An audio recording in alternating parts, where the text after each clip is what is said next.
What's up? All right, let's talk about the hero's journey. I was reminded, in fact, I was inspired by the thought of being a hero when I was on Brian Johnson's YouTube. I believe it's called Optimize with Brian Johnson. It might be that, but it's something like that. Bald head white guy, a lot of wisdom. I love him. Been listening to him for years. But anyway, it was a reminder to me reason why we love these Marvel movies, the TV series, or TV series and movies in general, where we root for the protagonist, whether if that person is a hero or an anti hero. An anti hero being somebody like Franklin on Snowfall, who is obviously a criminal, but he's the protagonist. All right. But anyway, if you start looking at your life like it is a movie, like it is a game, like it is a TV series, it does lay out a foundation for you. So not only do you look at it as those things, but you look at yourself as a hero. And what do heroes do? Heroes take action. Heroes solve problems. Heroes don't wait for somebody else to do what they would be capable of doing. Heroes level up. How many times you like anime? I like anime. So you take a show, damn near every anime, damn near every show that has great character development, but you take a show like Naruto anime, and very early on you understand that Naruto, which I really love, is nowhere near the strongest character. He gets his ass beat, he gets knocked around, he's the laughing stock, he's the joke, he's the butt of the joke. And like I said, everyone around him is more developed. Most people. And it leaves some room for growth. It's not unrealistic where he starts off at the top. Then again, it's not all that unrealistic because just like the people who are better than him, that's where we pick up. That's where we start off in that story. Where these people are further in their development. You pick up a little bit earlier than they aren't as sharp as they are, but this is something that forms like a bridge. So you say, well, this person is heavily flawed. He's a pariah. He's an outcast. He's not at the top of his game. And that's something that a lot of us can relate to. I look at something like that, and not only am I rooting for him, but you see a great deal of yourself in him. And then you watch him level up and you watch him be relentless. He never gives up. And you think to yourself, you say, well, that's pretty practical. You know, I have the ability to not give up.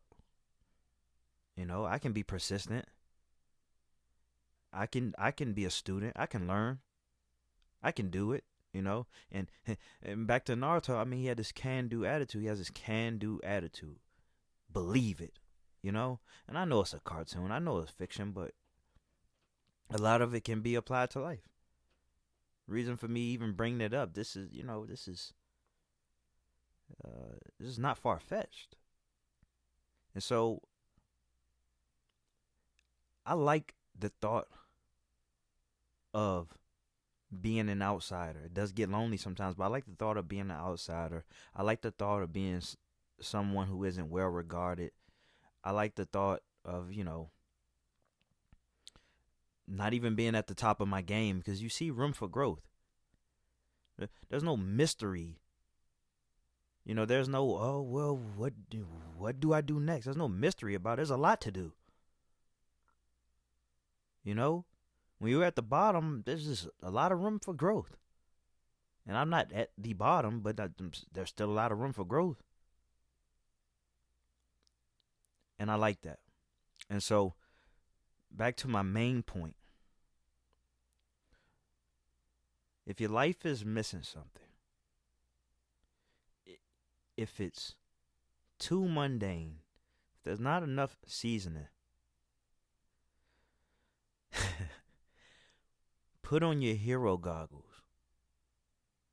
All right? If you look at it from the perspective of just an everyday law abiding citizen or just a civilian, you don't go looking for the bigger problems to solve. You leave that to other people. You start looking at it like a hero, well, a lot more is possible. Now you want to take on the bigger challenges. Somebody's going to.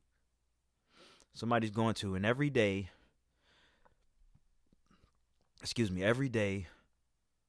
somebody is saving themselves.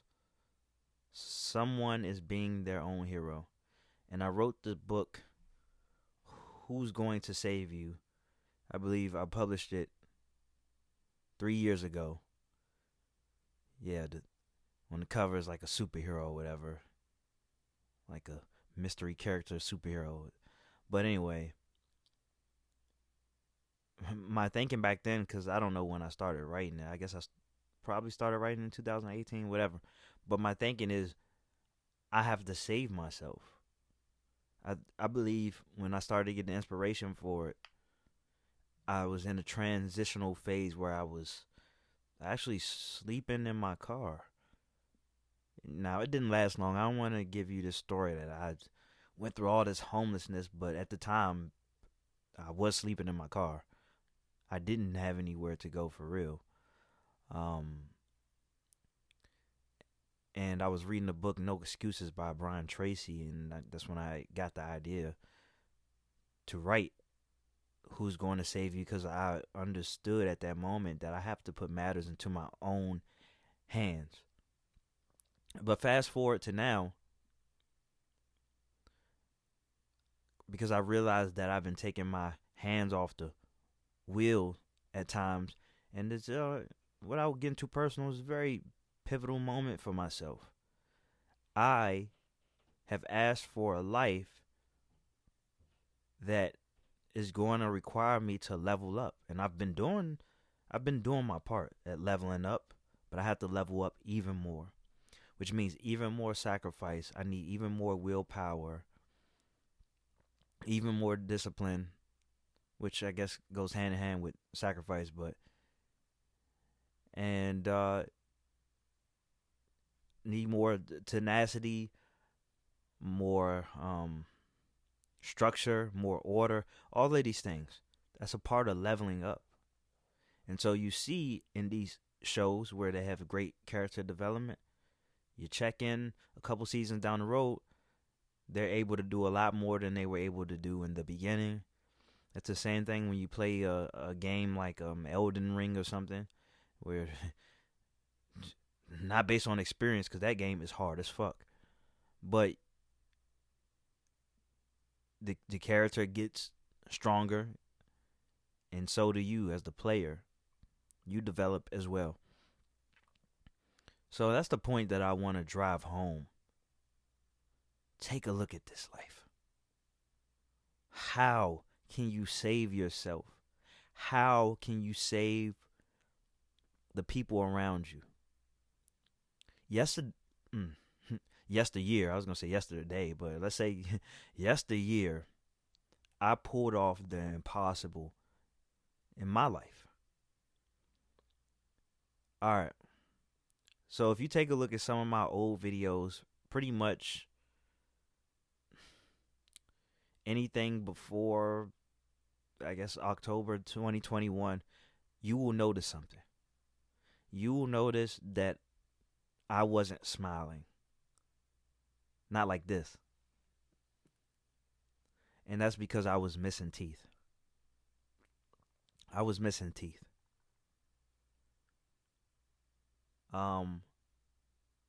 I was missing four of my molars. I don't remember. I think I was missing like four teeth.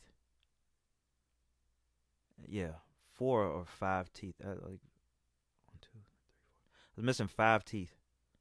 5 of my teeth. 3 of them you could see missing if I smiled. The impossible for me was to be able to replace all my teeth. And I got a wisdom tooth pulled out, but hey, it comes with it. That's life can't be that perfect. I had to get rid of a wisdom tooth, but I didn't lose my wisdom. And looking back at it, that was a very expensive fix. In my mind, I always believed that I would be able to fix this problem. I'm 30 years old. I'm about to turn 31. I say I lost my smile, which means I lost the first noticeable tooth when I was 22. So throughout my 20s, I had to hide my smile. And I used to be complimented so much before that about how beautiful my smile was. And honestly, I'm surprised I went that long without anybody even really knowing that my teeth were missing. That they were missing. Like my child's mother knew my teeth were missing, but she never seen it. She just knew. I guess she wasn't all up in my mouth, but still. I went years, man. I went 8 years without smiling.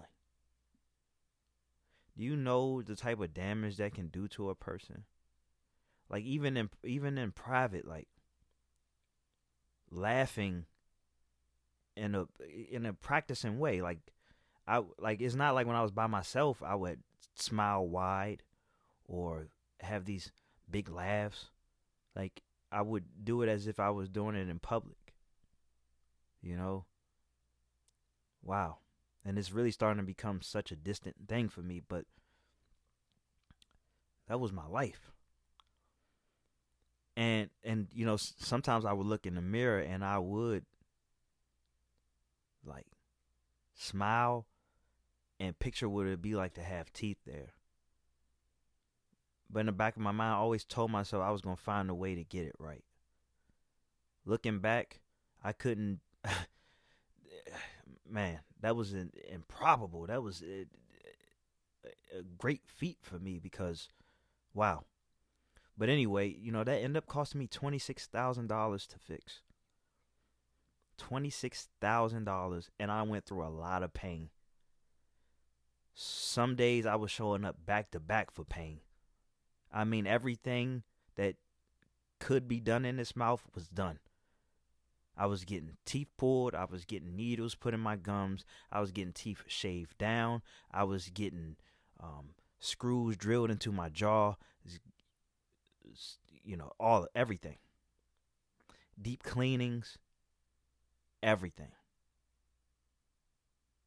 No root canals, but, everything else for real. And I pulled it off. Sometimes I reflect on that. I'm like, look, if you did that, what else are you capable of? Or not just that, but like, you have no right to doubt yourself. Look what you did. You didn't give up. You didn't give up. It's like you got a new lease on life. Like, go out there and show the world what you're made of.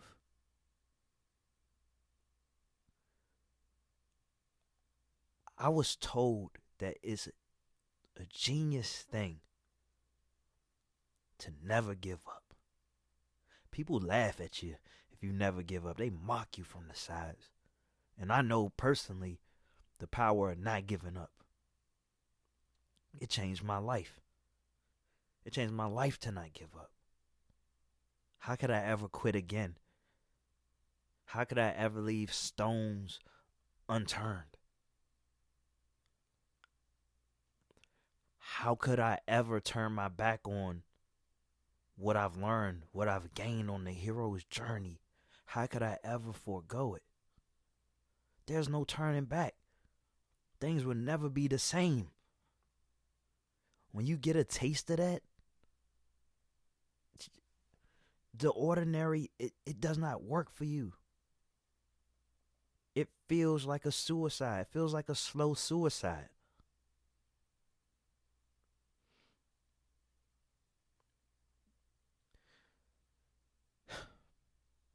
Yeah. And with that said, I want you to take a look at your life. See what needs some fixing.